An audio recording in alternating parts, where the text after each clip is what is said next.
Welcome back to the morning show here on Arise News. Well, a lot of Nigerians would have been grateful to hear their president speak from the heart this past week when he appreciated their support as well as shared their concern for a unified and progressive nation in equal measure. However, his self-assessment of an administration that has overseen 2 recessions in its lifetime, economic impoverishment of more than 130 million Nigerian citizens, as well as hundreds of thousands of victims lost to insurgency and terrorism, has been spooking an interesting public reaction since last week. For a chat around all of these, we're now being joined by Biodun Ajiboye, one of the president's most trusted allies and Assistant Director of Media Publicity for the All Progressives Congress Presidential Council during the last elections. Many thanks for joining us, Mr. Ajiboye, and thank you. Thank you very much for coming on the morning show. Thank you. Good morning. Nice to be here again. Nice to be speaking with you. As you heard in my introduction, the president used the opportunity, during the Eid celebrations to, tout his achievements. The current one being the elections. I mean, he said that it is the most transparent in Nigeria's history. Do you agree with him? Well, I think I do. Why? If we went to that election without the kind of comfort expected, the natural and necessary instrument expected to enter into an election, that was the time the central bank policy on naira redesign. There was no money to prosecute the election. I'm not talking about bribing voters or anything. I'm talking about even paying agents. There was just no cash anywhere. If we went into that election like that, and the election still came out without any violence, of... Any violence? No, I want off. You didn't allow me to finish that part. Violence of serious magnitude. For instance, in Lagos, I understand we recorded about 84 polling booths with violence in about 13,000 polling units, so less than 1%. So that's not enough. It's not substantial enough to say that the election was marred by a lot of violence. I mean, just, So what I'm simply saying is that that election was transparent, and if we went into that election with that kind of circumstance, people had thought that elections naturally were things people would buy. In the last elections, we had issues with buying votes, buying voters, and all of that. Votes buying, but we couldn't have bought votes without money, and there was no money, and everybody knew there was no money. I went to Oro, my village, with about 20,000 in my pocket, which was, so it is clear that that election was transparent. And Buhari had always said everywhere that he would leave a legacy of transparent elections where money bags will not hijack electoral process. He had said that clearly, that if it's the last thing he will give to Nigerians, he will try to do that. I understand that, we politicians criticized that money policy, that redesign at the time. I was just going to say that because now you are... But now that he stood his grounds, we went through the elections, a winner emerged. It then shows that elections can actually be done without money being thrown around. I mean, Buhari achieved that. Whatever anybody else, that is the other side of it is clear. To those who lost the election could feel perhaps, but all those are issues to be consigned to history as we speak. But the point I'm trying to make here is, I think deliberately he wanted to de-emphasize the effect of money in election management, and he achieved it. So what is your stance now on that money aspect? That it was possible, that he set out to say, okay, I will not allow money to be a major point of influence in this election.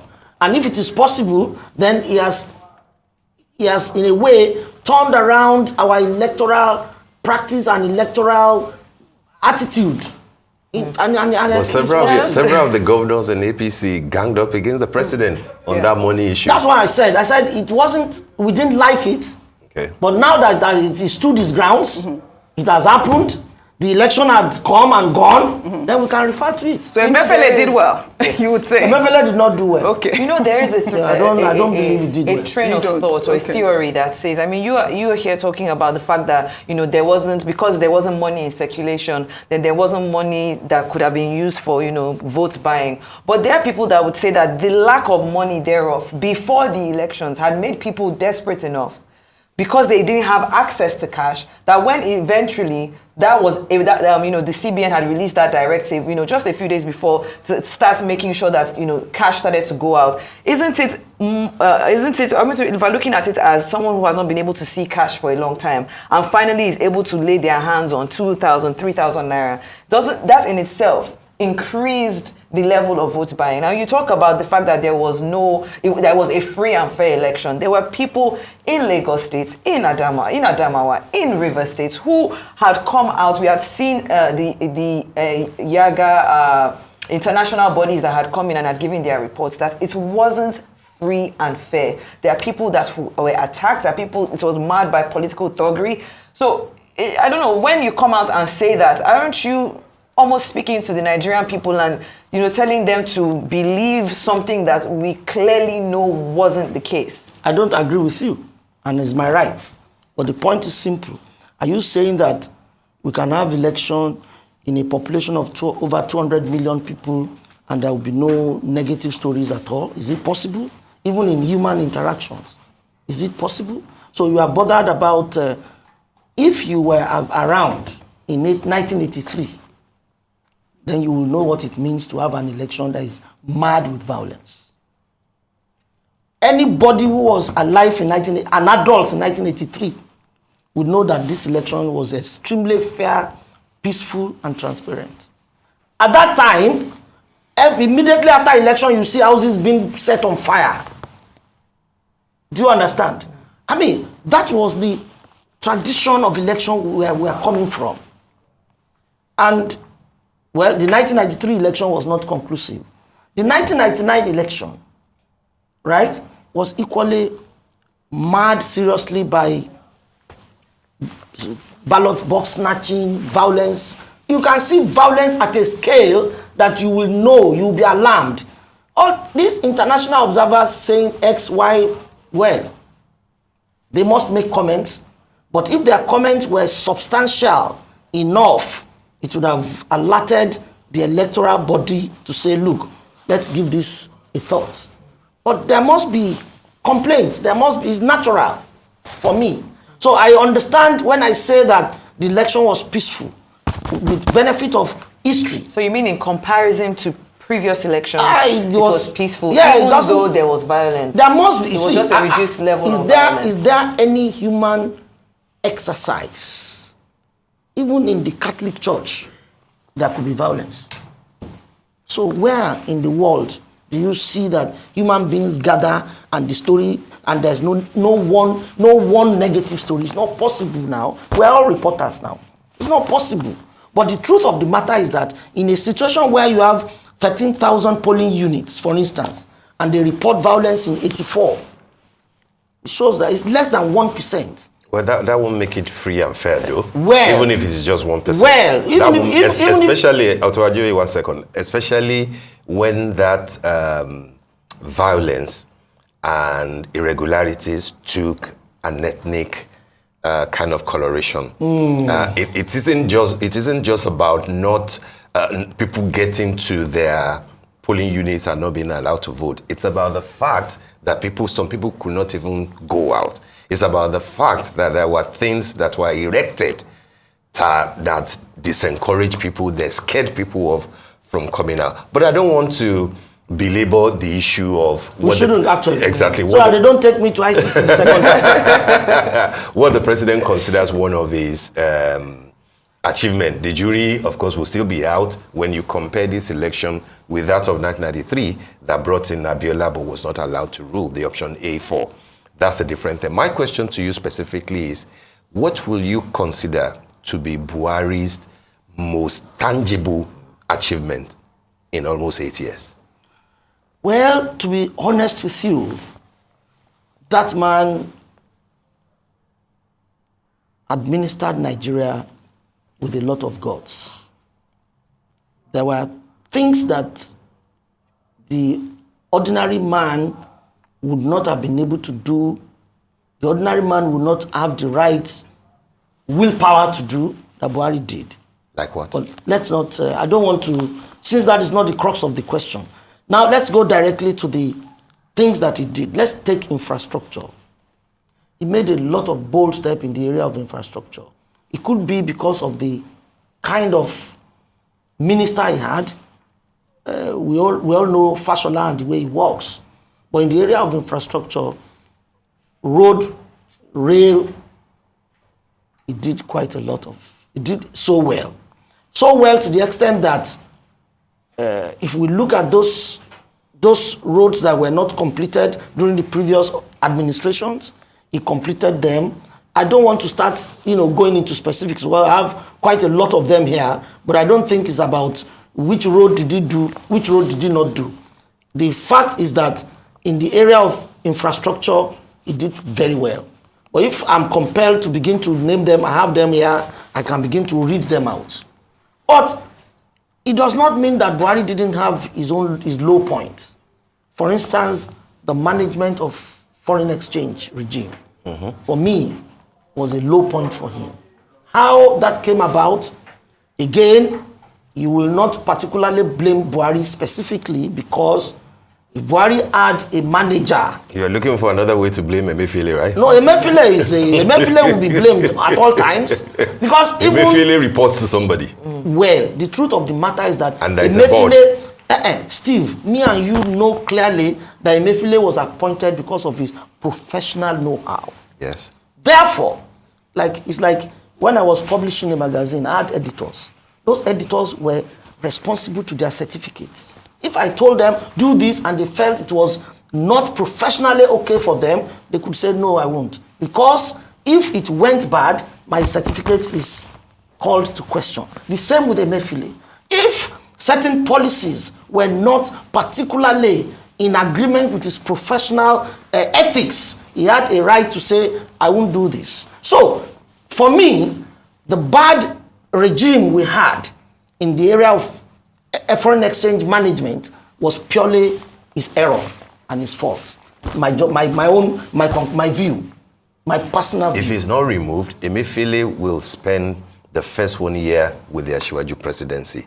And therefore, if he's set in his ways, it is left for the president to say, this is the direction that I want to take. I agree with you considerably. There's no doubt about it.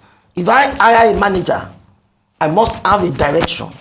I must have a focus.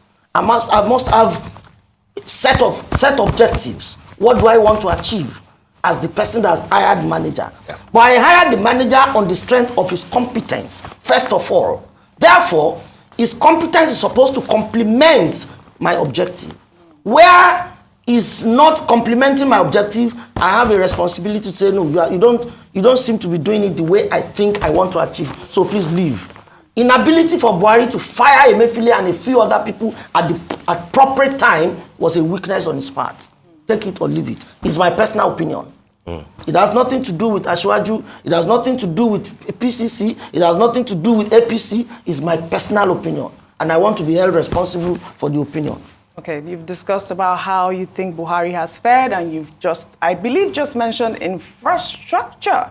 I'm not sure you have gotten, deeper into how Buhari has fared. And I'd like for you to touch on how he's done with national security, as well as fighting corruption on both. Well, between you and I, somebody described Buhari as a coach who sits and watches his players play.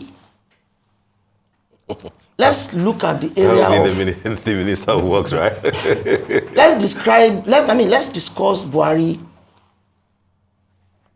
Let's discuss security, for instance. I do know that before Buhari came into power, even Abuja was bombed serially. It's a fact. Bombed, as in people who lived in Abuja lived in fear. And there was even this scare that Boko Haram was going to enter Abuja at the time. Buhari came in, all of that became history. Nothing of that happened in his 8 years. See, we need to appreciate that the way people echo government, non-performance of government is different from what government actually does. People try to make it look so bad. But when you go, and if you go to the nitty-gritty, you can see some credit.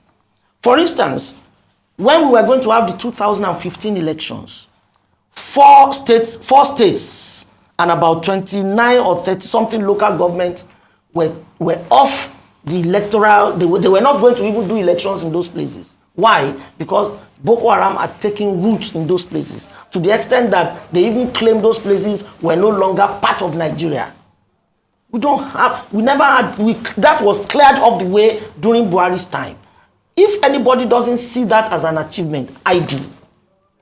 Because if that trajectory had continued, we will not probably have Nigeria as we speak. You and I will not be able to sit here and discuss. So, let us measure issues. Now, even Borno, that was the center of the crisis of Boko Haram, things became calm during Buhari's time. Although, the flip side of that is that a lot of other things erupted.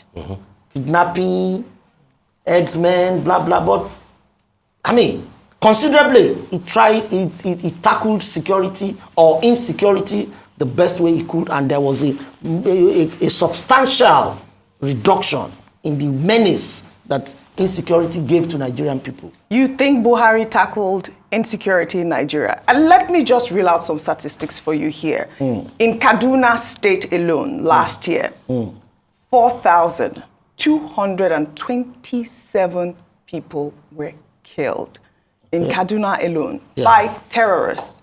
And, you know, if we're even just talking about the recent attack, about 33 people died 2 weeks ago in Kaduna State alone. I mean, how can you sit here and say that national security was handled good with the Buhari administration? I just gave you comparative analysis. I just told you what happened in 2015. I just told you 4 states were taken out of Nigeria. But you're not giving me any statistics. No, it's not about. These are just, if what we're here to do is to give statistics, yes, we won't even I mean, that's what I have your statistics job. here. But if can you reel those out? If that's your job. No, my job is to give an idea of what is happening, and every Nigerian listening to me know exactly what has happened in Nigeria. I mean, yes. The issue of Kaduna you are talking about wasn't in 2015, wasn't in 2017, was not even in 2020, probably last year, okay? I mean, so, yeah, now, if you say that the so-so number of people were killed in Kaduna, do you want to compare to that to the number of people that have been killed in Borno to Boko Haram? So what I'm saying is that if the what do we call this, if the violence in Borno was so high and Buhari was able to stem it down, like I said in my statement, a lot of other insecurity issues came up, kidnapping, all these Kaduna things came up. And, well, you know, but the point I'm making is that he did his best in the area of tackling Boko Haram and the spread of Boko Haram. And we could see the reduction physically and practically. That does not mean that they didn't go to Owo, the Catholic Church in Owo, to kill people. That didn't mean that they were not killing people in the southeast. You understand what I'm saying? Just like in America, they kill people a lot. That is worse, but probably the Western media doesn't expose it. You know, all of that. So we won't, because America is not organized terrorism. It is, I agree. It is gun violence. Steve, I totally agree. Yeah. I totally agree. All I'm trying to just say is that comparison. No, okay. If you say so, but why I'm trying to compare is that the number of deaths and violence. You understand? Violence everywhere, but some of these places we don't even hear. That is not supposed to mean that violence should be happening in anywhere at all in Nigeria. No. No, and that's not supposed to equally mean that I am blind to the areas Buhari had not done well. No. All I'm trying to say is that there are areas he did well. And when you talk of this insecurity, I remember very well in 2015, up to 2015, and before 2015, Abuja was almost becoming, the federal capital was almost becoming invaded. You understand? And for some reason, this was, stemmed. You're right, including the United Nations House, even the police building. Yes, those are the issues. But let me take you. Let me quickly jump in and draw you back to the low size of Buhari that you mentioned. And I'd like to ask you this because the issue of deregulation, the issue of subsidy, is very high on the agenda, which the incoming president will also have to deal with. In your own opinion, what do you think that President Buhari discovered in the management of subsidy that overwhelmed him as to the extent of changing his position about the fact that somebody who said that it is fraud, there is no subsidy going on, and he was vociferous about that with Professor Tam David West, but then all of a sudden, not only is his administration talking about the fact that the same subsidy that was denied will now be removed, but Nigeria has never paid this horrendous amount of subsidies, before. It is only under Buhari that we are getting to 3 trillion, 4 trillion, and now 6 trillion plus on subsidy. What went wrong?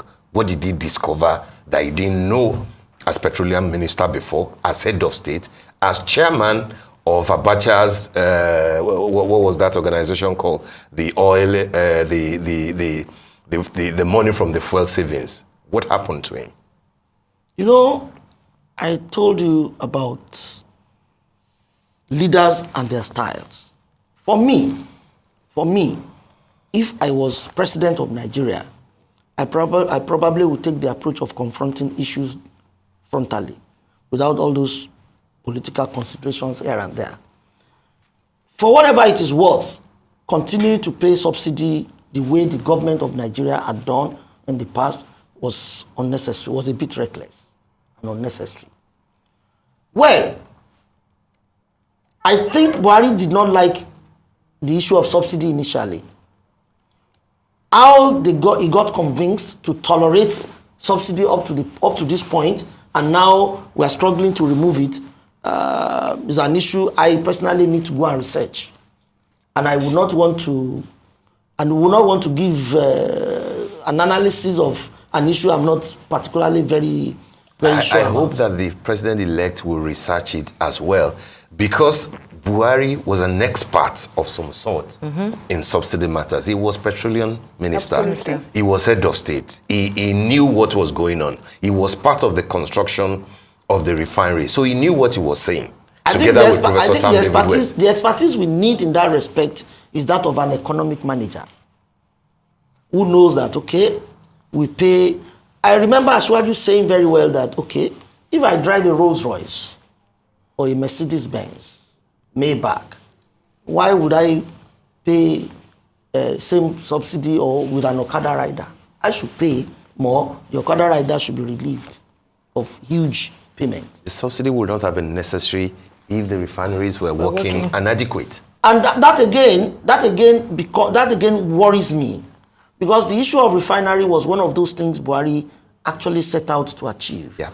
How he wasn't able to achieve it is a mystery to me. In 8 years. Yeah, but all the same, Ashwaju had said very clearly that the subsidy issue would go, and there will be a lot of emphasis on gas, so that our revenue base can increase. All right. And we can get to do a lot. Then with the advent of Dangote's refinery, I think we have a bit of reprieve in this, a bit of succor in this regard, and I hope we'll be able to manage going forward. And I assure you that an Ashwaju government will tackle some of these things headlong and ensure that it brings succor to the Nigerian people faster than we can imagine. All right. Because All right, let's talk about the Asiwaju government. It's exactly 35 days to Inauguration Day, and I believe this day is reporting that he's coming back into the country tomorrow after a month's stay in France. And you know that, since he's been gone, there's been a lot of stories, and the top on the list is a report by an investigative journalist, David Hundeyin, who claimed that Asiwaju committed perjury by saying that he does not have dual citizenship, and he's alleging that Asiwaju is Guinean. He has a Guinean passport. And since that report, we have not heard from your camp. Would like for you some clarity on that, if you can. You take Hundeyin seriously? Is it? You take that fellow it's seriously? a report. I mean, it's a report out there. There's nothing to worry about that. Let him go to court if he has issues, if he has worries. If he believes that Asiwaju has a Guinean passport and has dual citizenship, let him approach the court. Let him not make the social media his court. Well, I'm sure that he will. But I think that Asiwaju, is going to be president. He is president. He's president-elect. He's going to be sworn in exactly. normally. And so that everybody's happy about that. I don't know about you. That is part of his responsibility to respond to Nigerians. We will respond at the appropriate time. I don't consider it appropriate now. You don't consider it appropriate? No, is it that you have not had any discussion about Even that? if I've had, and I don't consider it appropriate, there's no amount of questioning you can give me that will make me consider it appropriate. If Okay. if we don't consider it appropriate to respond. The reason is very simple. We are getting into government, serious business. We know where Nigerians are coming from, where Nigeria is coming from. It's serious business. We can't be dissipating energy on trivialities like one young boy found one passport. If it is so fundamental, let the court decide on it. Let's not belabor the issue. That's my opinion. That perjury is a serious issue. And but court is the appropriate place to argue perjury now, not here now. Yeah. We can only discuss it here. And no matter what we discuss here, the court has the authority to rule on it. Ajiboye, yes, sir. Remove David Hundeyin from the equation. Okay. Does Asiwaju have dual nationality? I do not know. But even if it does, is it against the law of Nigeria? And even if it is, then let whoever is aggrieved or concerned, or whoever has a local standard to go to court and challenge it. And let's listen to what the court will say. That's my opinion. So even as like Oji said, he's making his way back, obviously getting ready to be sworn in on the 29th of We will May be sworn in. as the yes, of course, as the president of the Federal Republic of Nigeria. Yes. We've spoken about Buhari's legacy. Yes. Now going into this new administration and this handover we're about to witness, how should the president-elect Tinubu start off this administration? We know what should be his focus, and let's say for the first 100 days, and even as it progresses to the remaining part of his tenure. In my opinion, and judging from what I gather, Asiwaju's major policy, starting his government, will be how to bring succor to the Nigerian people, the welfareist approach. The common man on the street should know some peace, economically, socially. That is the trust, that's our policy trust coming into power. Because at the end of the day, what the Nigerian man had gone through in the last 14 years, somebody needs to assuage them of this hardship. That's what Asiwaju is coming to do. Well, you speak about him trying to, take hardship away, but it's when we're looking at this situation of subsidy removal, the fact that he has been, it's one of the things that he ran his campaign on, and he has insisted that he is going to do. Now, if that in itself goes into action, we're seeing economic hardship rising as opposed to going down. And that $800 million palliative that has been said would be used to compensate and relieve 50 million, homes in Nigeria won't be enough. So, as well, we're looking at two sides of a coin here. One, pulling Nigerians back into economic hardship, and you saying that he's going to be doing the latter. How does that balance out? Now, when you have a doctor and you have an illness, it is left to the doctor to use the appropriate strategy to solve the problem of your ailment. Asiwaju is an economic manager. Don't forget, Asiwaju met Lagos IGR at 600 million. He left it at about 14 billion. That is the man with the magic wand. So when we get to power, we'll come back here. I will come back here to discuss the practicality of his intention or of his action. But you could give us some insight. Well, the insight I'm going to give you is going to be based on the fact that I have already said that his action will be basically to address the issue of the common man. How do we bring succor to the common man? We recognize that the common man on the street has issues, a lot of issues. The first 100 days of his policy will be how to ensure that the economic hardship being experienced by Nigerians, become, reduced considerably. Talking about subsidy, why I went the route I went with you was that, okay, I won't begin to say this is what he's going to do, this is what he's not going to do. What I know is that if we have $800 million and you are already telling me that $800 million for 50 million people will not be enough, will not be this, will not be that. That is not the way the economic managers will think. They will put plans together. They would magnify. They will magnify the $800 million in many other ways. An economic manager knows how to use the $800 million to get $1 trillion or to get $1 billion. How? So these are the nitty-gritty that I can't be discussing here. Yeah. But it is left for them. Once you see, the difference between Asiwaju and other people is the fact that he knows how to get the right person to do the right job. Okay, Otoba, we have to run, but before we do that, just a very quick one. A lot of people expect that one of the low-hanging fruits of the Asiwaju presidency will be the caliber of his team. And of course, the chief of staff will be an integral, important component of that team. We're hearing of different names. Are there indications or indicators to look out for? Will Suru be Lere, as far as the choice of the chief of staff, is concerned? Well, you see, it will not be proper for me, having worked with him or as one of his aides, like you said, to preempt what he's going to do and who he's going to appoint. And I wouldn't want us to start discussing the rumor making the rounds.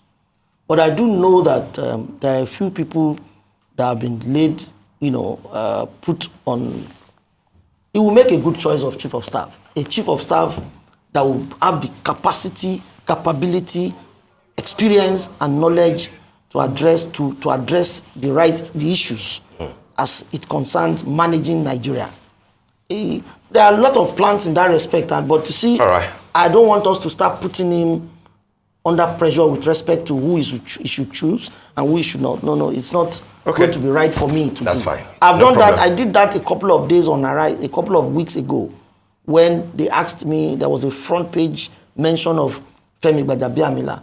Yes. And I said, well, if that report was correct, Femi is a fantastic choice.